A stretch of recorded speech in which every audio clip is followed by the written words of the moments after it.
Hi guys, welcome back to my channel. Today I am bringing you a mixed media project and I'm making a bookmark. So let me give you the kind of starting point for this. So I used some craft coloured chipboard. Hello Olive, the cat's here. And yeah, alright. And where was I at? Yes, and then I used some Liquitex, professional white gesso, and I turned this obviously craft coloured chipboard into a white chipboard background. Plus it was a good surface for all of the mixed media that's going on over the top.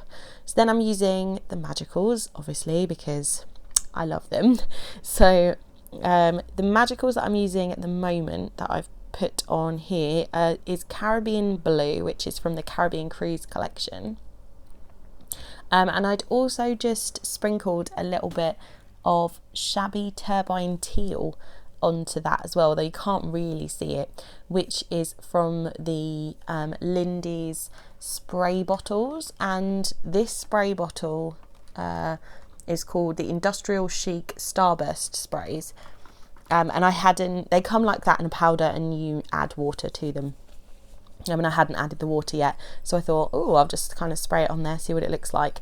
I do go back to just using the sprinkly magicals, and I do just add water to those sprays so that they can be used as a spray. So I'm also using on here some of the Drop Dead Diva magicals, and I'm using Sassy Sapphire. So I'm using a combination of flat magicals which have no shimmer and standard magicals which do have shimmer in them, because I did want to add a little bit of shimmer to the bookmark. So here I'm just adding some green colours, and this one is Luscious Lime.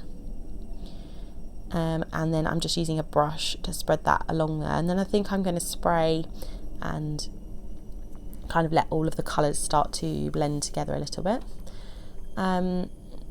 All the things I've watched where people make stuff like this, it's always lots of layers, so I think layering is probably the key to making these look half decent.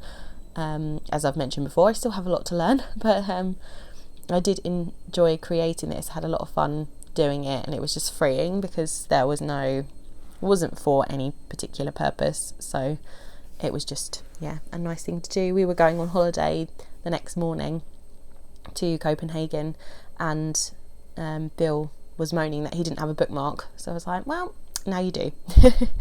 So yes, a bit of Luscious Lime is going into some Ranger texture paste, which is the opaque matte texture paste. I really like this stuff.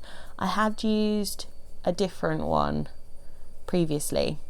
I've been using this one in all of the videos recently, but before I really got into these magicals and sprays and stuff like that, I was using I can't remember what the brand was, but it was one that I could just pick up in the range really easily.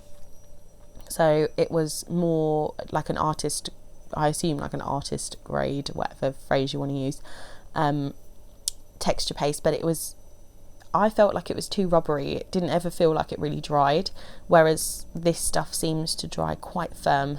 I feel happier with the way in which it dries, so I really like that Ranger texture paste. I'll try and remember what the other brand was. It had a yellow lid. Maybe it was like a Faber-Castell, or I'm not sure. But you know, people try different things and probably find their favourites that way. So I've mixed up two colours, and I've used Luscious Lime to mix one of the colours with a tiny drop of Drop Dead Gorgeous Green in it.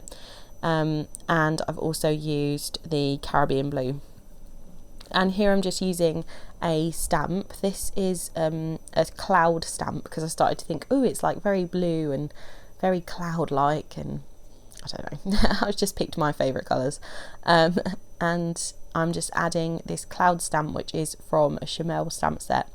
And I'm using a dark blue ink. It's an archival ink, because I knew I was going to a Ranger archival ink. I knew I was going to spray more over the top and add more liquid, and I didn't want the images to run, so this is a permanent ink, so it worked well for this project. And then I'm using this cute little stencil here, and I thought it kind of matched the cloudy look. And I'm just mixing the blues and greens of the texture paste and then smushing it through the stencil. And then what I did was I did just use my palette knife and I just kind of blended the edges a little bit. Just decided wherever I needed more green or more blue in certain places and just added that. And then I don't think you can really see it on this. Oh yeah, there you go. So I do blend it a little bit. I am slightly off camera a couple of times in this and apologise for that, but I think I got so into it I didn't really remember that the camera was on, which is frustrating, but so I obviously felt like I needed a tiny bit more green there.